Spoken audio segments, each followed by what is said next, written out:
Tradies mentoring tradies, although pretty much everybody knows him as Kempy.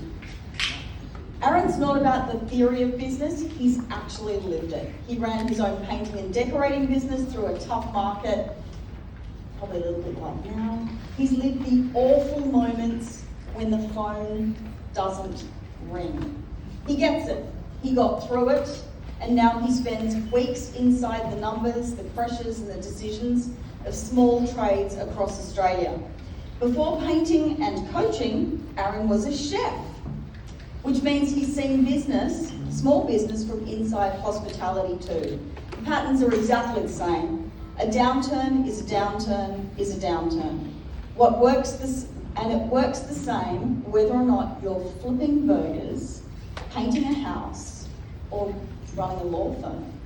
Today, Aaron will challenge the idea that a downturn means the money's disappeared. His message: the money is still there. It just flows to fewer businesses. The question is, how do you become one of those businesses? Please welcome Aaron Kemp. Can everyone hear me okay without the microphone? Thank you. Now, some of you might see me limping, right? It's because I've torn my meniscus, but it wasn't scoring goals for the Socceroos in the World Cup lately. It's because I slipped down the stairs wearing socks on a wooden floorboard going to hang washing.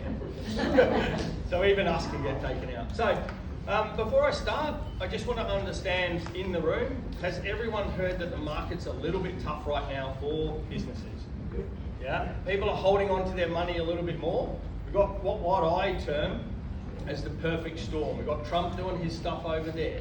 We've got the government doing out their budget. We've got the interest rates going up. We've got cost of living going up, right? Now, in some markets, e.g., and I'm going to talk specifically with Tradies because that's where I work with, but it's across all businesses, right? So right now, people are holding on to their money for the luxury, what I call the luxury trades. So it's people like landscapers who, I don't mind if my backyard doesn't look great at the moment. I can have an extra 100, 150k in my bank, right?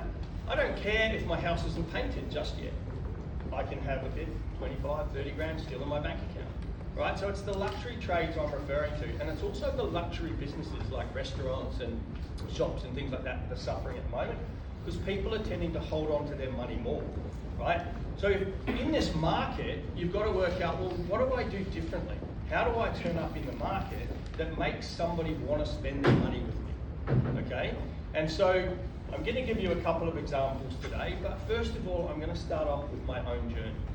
So when I had my painting and decorating business, I had 15 guys working for me, 15 people. They're contractors and employees, right? I thought I was doing great. I thought I was on top of the world, I was making good coin. And then something called the global financial crisis happened. Does anyone remember that? Or is it too young? You guys are too young for that, right?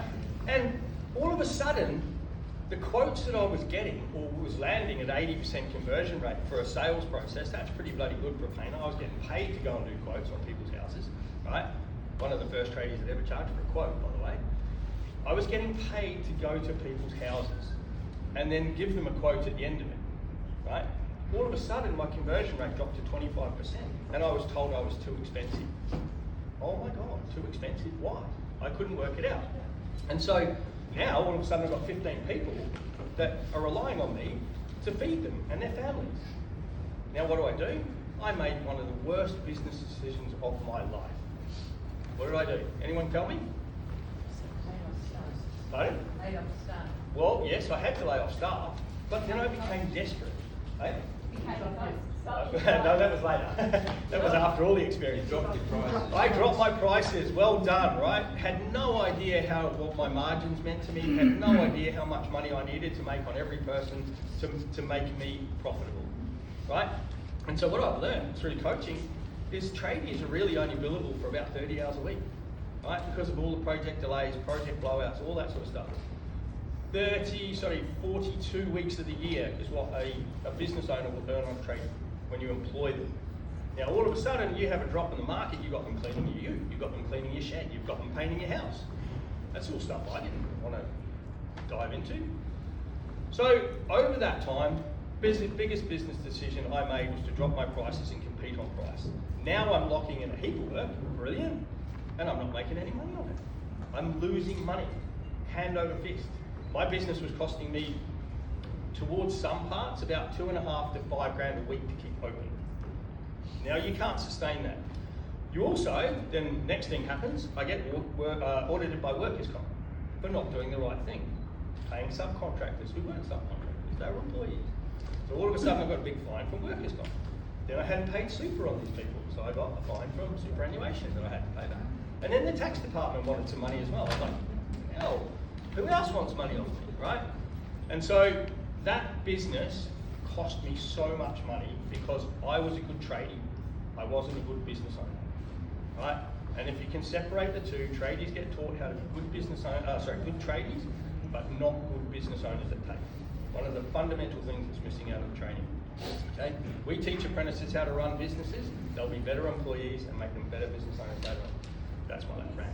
Okay, so that business cost me so much money, it almost took my life. So I walked away from it with nothing to show but a pile of debt. A pile of debt, right? And it almost took me out again. So consistently this business has been getting at me, right? So I walked away from it. What I learned through all of that, so now I'm not some sort of corporate person who's been to Harvard and I've got a business degree. I've got what they call a School of Hard Knocks degree, right? So when I'm having conversations with business owners, it's about, no, you need to do this, mate. Otherwise, this is on the back of it. I'm going to give you a couple of stories today. And yes, they're about landscapers. But any business can use the theory themselves to how to stand out and win more work in a market currently that's a bit tough, where people are holding on to their money. End of financial year, it's always a tough one for any business. People stop spending. It's guaranteed, right? The good tradies, they're the ones that are booking in that work for those periods. Now, so when times get tough, this is how I explain it to them. When times get tough and the pond you're fishing in starts to dry up, you don't stop fishing. You just go to a different pond that's got different fish that want to spend money. But you've got to spend a lot more time researching the bait you've got to use in that pond to catch the fish. They're in there, right? Yes, you can downsize and scale down so you need less fish, right? But the bait you're using has to be attractive to those fish. Now, tradies get it when I say that, because they've all got boats. They all go fishing, apparently, according to statistics, right? But because the non-smart tradies are the ones that are buying the boats and the jet skis when they've got money instead of putting it away. So, I'm going to talk to you about landscaper A. He came to me over, say, 4 years ago to get business coaching. Now, he had a good business, wasn't making as much money as it should, but he had 2 teams running, consistent work, and he was doing okay, 80% conversion rate on a sales process. I'm going, what do you need me for? He said, because I want to learn how to run a business. I want to learn what I need to be doing in business so that I can succeed and go for years. Oh, okay, great. And I can leave a legacy for my kids. Brilliant, all right. So we got to work, and it wasn't the pretty sexy stuff that you think, right? He wasn't on the tools, he worked in his business with me, and we spent 4 years building out the foundations of his business, teaching him sales processes, teaching him how to stand out, teaching him how to become attractive to employees and clients online. He's got employees ringing him to ask him for work. He doesn't go shopping, right? It wasn't sexy, I can tell you, but 4 years of hard work. Now, in the downturning market, this guy has got enough money aside so he can operate for 6 months if the market collapsed tomorrow. He's got all of his employee entitlements put in another account, so he's safe. And all he's doing now is downsizing this team and getting rid of them because they're an expense that he can't afford right now and he hasn't got enough work to feed them. And he's keeping 1 team. He'll make more money off 1 team than he will losing money with 2. Okay? So because he did the work in the beginning, he's now getting it, right?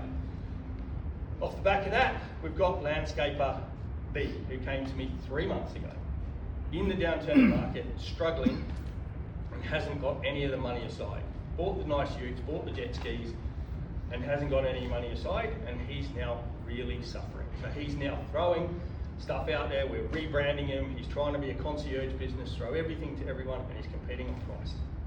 That's it, because he's desperate to keep his boys running. Right? So in a downturning market, it's not about competing on price, it's about standing out.